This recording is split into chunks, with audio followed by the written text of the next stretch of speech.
Boa noite, pessoal. Sejam muito bem-vindos à aula de hoje. Hoje, nosso tema é farmacotécnica. Vamos lá, então, para o nosso slide. Olha só, pessoal. Hoje a gente vai falar sobre farmacotécnica. E esse assunto vai interessar muito os alunos que tiverem muito a fim de trabalhar ou na indústria farmacêutica ou cosmética, ou em farmácias de manipulação. Então, esse conhecimento vai abrir muitas portas para vocês nesses dois ramos, tá? Tanto nas farmácias de manipulação quanto em indústrias. Então, vamos ver um pouquinho o que é a farmacotécnica, afinal, né?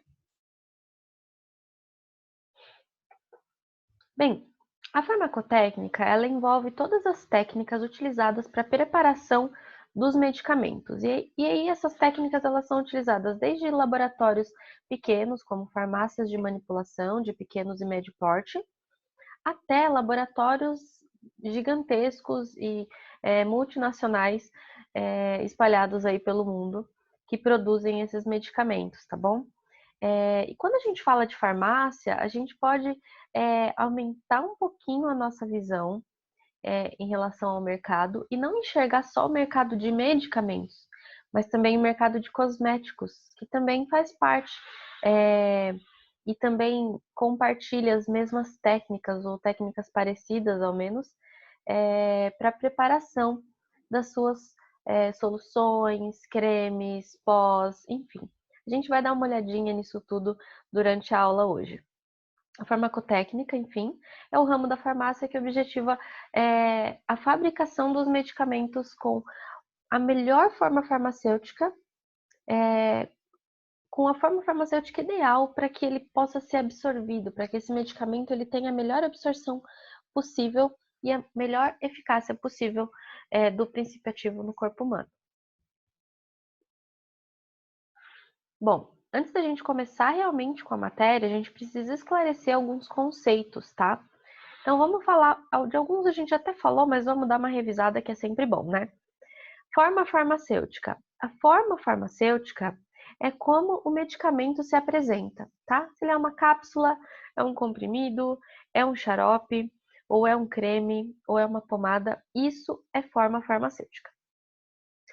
A droga. Nesse ramo, a gente vai chamar de droga a matéria-prima vegetal ou do uso farmacêutico. Não é só vegetal, tá, pessoal? Pode ser vegetal, animal, mineral, qualquer de onde quer que seja que estejam vindo, ou de onde quer que seja que esteja vindo essa matéria-prima, a gente vai chamar ela de droga, quando ela está ainda pura, assim, né? Sem muito trato.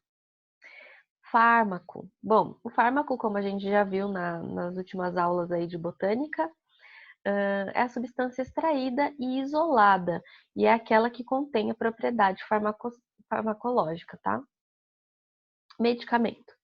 A gente vai chamar de medicamento uma preparação farmacêutica que contém um ou mais fármacos e ela se destina ao tratamento, prevenção ou diagnóstico de uma doença ou paciente, tá bom? Então, a gente vai chamar de medicamento o produto, o que já estiver pronto. Não posso chamar de medicamento, por exemplo, ah, um chá. Um chá não é um medicamento, é um remédio, tá? Então, já entrando aqui para o próximo, pro próximo conceito, né, que é remédio. O que que é remédio? Remédio é todo e qualquer meio utilizado para prevenir ou tratar uma doença. Ou seja, se eu falar para você, bom, para sua doença, o tratamento é fazer atividade física. Portanto, a atividade física está sendo o remédio dessa doença. Agora, medicamento é somente o composto, né, que pode ser ali tanto químico ou natural, já preparado em cápsula, pomada, creme, de alguma forma assim. Portanto, em geral, os medicamentos são remédios, mas nem todos os remédios são medicamentos. Deu para entender? Outra coisa que a gente precisa entender quando a gente estiver falando de farmacotécnica são algumas abreviações muito comuns, tá? Essas aqui são as mais comuns, existem outras, mas as mais importantes de vocês saberem são essas que aparecem com mais frequência. QSP. QSP é a quantidade suficiente para. Então, vocês vão ver em algumas preparações específicas essa sigla, né, QSP. É muito comum mesmo. Vou até mostrar um exemplo para vocês no próximo slide. Mas geralmente a preparação suficiente para uma quantidade. Então, por exemplo, se a gente está preparando uma solução e o veículo, né, aonde o medicamento vai estar inserido para poder ser aplicado, vai ser uma solução aquosa. No final da preparação, o médico geralmente vai prescrever água destilada QSP. Ou seja, você vai preparar a quantidade de medicamento que precisa existir naquela solução, vai colocar o princípio ativo, vai colocar o fármaco, e aí você vai colocar água suficiente para uma certa quantidade, por exemplo, 100 ml.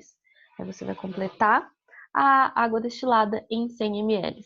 Então, por que a gente escreve em QSP? Porque não é uma quantidade específica, é a quantidade suficiente para completar uma quantidade, né, uma medida específica.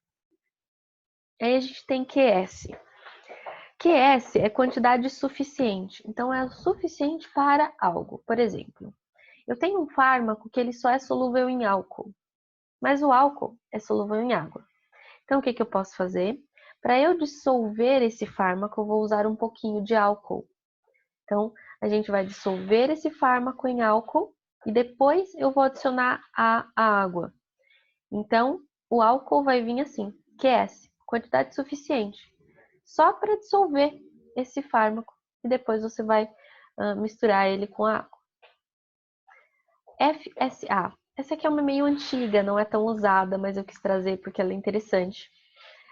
Ela diz, faça segundo a arte, FSA.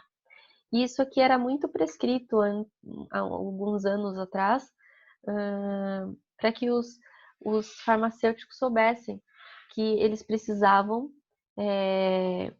fazer, né, segundo a arte da farmacotécnica, né, que tem toda uma sequência de movimentos ou um modo de fazer, né, que é o que a gente conhece pela farmacotécnica. Então, faça segundo a arte.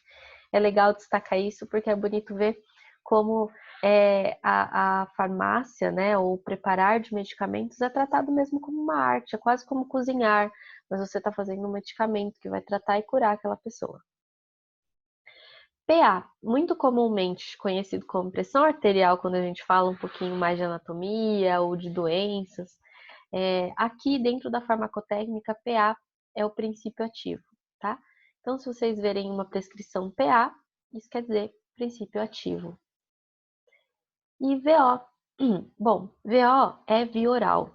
Tem outras vias, tá? A gente tem via intravenosa, a gente já estudou isso em uma outra aula específica, mas VO é uma das poucas que eles abreviam. Então, às vezes vem na posologia VO, isso quer dizer via oral. Então, fiquem atentos quando vocês verem aí VO, via oral. Ou seja, é para o medicamento ser tomado pela boca, né? Via oral. Olha só, aqui a gente tem um exemplo, é uma receita fictícia mesmo, só para vocês terem uma ideia. Geralmente, receitas de farmácia de manipulação vêm assim, né? Tem o nome do médico, o nome do paciente, com o endereço, informações necessárias. E aí, aqui embaixo, ó, a gente tem a formulação. Então, ácido ascórbico e a piridoxina são aqui os princípios ativos, tá? São os fármacos utilizados aqui. E aí, a gente vai precisar de um pouco de excipiente.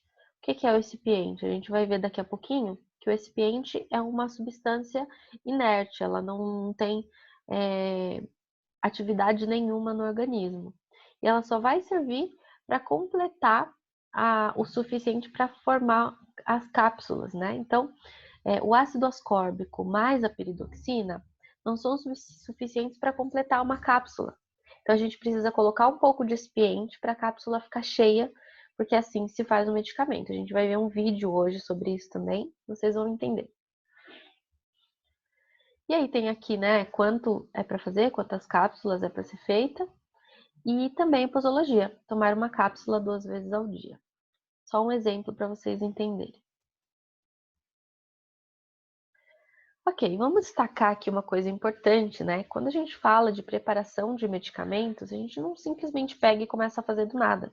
A gente precisa entender algumas coisas, que são os componentes da fórmula, a gente precisa saber o que vai nessa fórmula, o que cada coisa é. Se existe incompatibilidade entre eles, então existe alguma incompatibilidade entre esses componentes? Um com o outro, pode dar algum problema na fórmula, a fórmula vai separar ou vai dar certo? E qual a melhor técnica para se preparar? Também é muito importante. É todo esse estudo que a farmacotécnica faz. E é muito importante também a gente ter noção de pesos e medidas. E para isso, a gente vai precisar de alguns instrumentos que a gente vai estudar daqui a pouquinho na parte 2, tá bom? Vejo vocês daqui a pouco e continuem seguindo aqui a matéria, essa é a parte 1. Vejam logo mais a parte 2.